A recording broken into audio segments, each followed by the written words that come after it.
सेवाच करावयाची असेल तर त्याच्यासाठी खूप काही शिक्षणच लागते, अशातला भाग नसतो याचा प्रत्यय नुकताच एका घटनेवरून पाहायला मिळाला. मेंढपाळाच्या मुलाची ही सामाजिक बांधिलकी सर्वांनाच प्रेरणादायी आहे. आमच्या श्रीमूर्ती भग्नावस्थेत हा माझ्या देवाचा अपमान, हा माझ्या राजाचा अपमान. दूधगंगा नदीत भग्नमूर्ती सोडणारा म्हाकू हा जरी अशिक्षित असला तरी एखाद्या सुशिक्षिताला लाजवेल अशा प्रकारचे उत्तर सहजपणे देऊन गेला.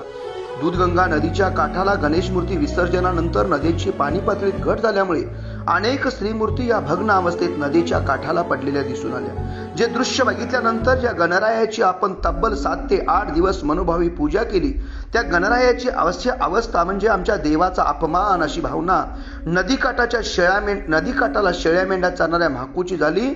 आणि याच म्हाकूने सर्व भग्नमूर्ती आपल्या मित्रांच्या समवेत खोल नदीपात्रात सोडण्याचा संकल्प केला. त्याच्या या बांधिलकीला, त्याच्या या विचाराला, त्याच्या या सेवेला सलाम. संस्कार हे कुठल्या बाजारात विकत मिळत नाहीत. संस्कार हे रक्तात असावे लागतात. संस्कार हे मनात असावे लागतात.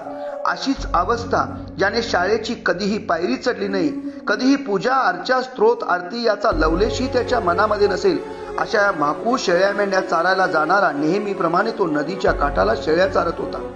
त्यावेळी त्याच्या नजरेत गणेशाच्या अनेक मूर्ती मोडून तोडून पडलेल्या दिसल्या, उन्हामध्ये तापत पडलेल्या दिसल्या. काही मूर्तींचे अवयव मोडले होते. या भग्न अवस्थेतील मूर्ती त्याला अस्वस्थ करू लागल्या. तो संध्याकाळी आपल्या शेळ्या मेंढ्या बांधून आपले मित्र विठ्ठल आणि ओंकार यांना जवळपास बोलवून या सर्वच मूर्त्या नदीच्या खोल पात्रात सोडायला त्यांनी सुरुवात केली. बहुतांश मूर्ती त्यांनी नदीपात्रात सोडल्या सुद्धा. आपण 9 दिवस या गणेशाच्या सेवेमध्ये मग्न होतो, परंतु गणेश विसर्जनानंतर याच श्रीमूर्ती नदीच्या काठावरती भग्नावस्थेत पडलेल्या असतात. यासाठी काही तरुण मंडळाने पुढाकार घेऊन या मूर्ती पुन्हा एकदा खोल नदीपात्रात विसर्जित करणे गरजेचे आहे. परंतु याचा विसर लाखो रुपये खर्च करून आपण विसर पडलेला दिसून येतो.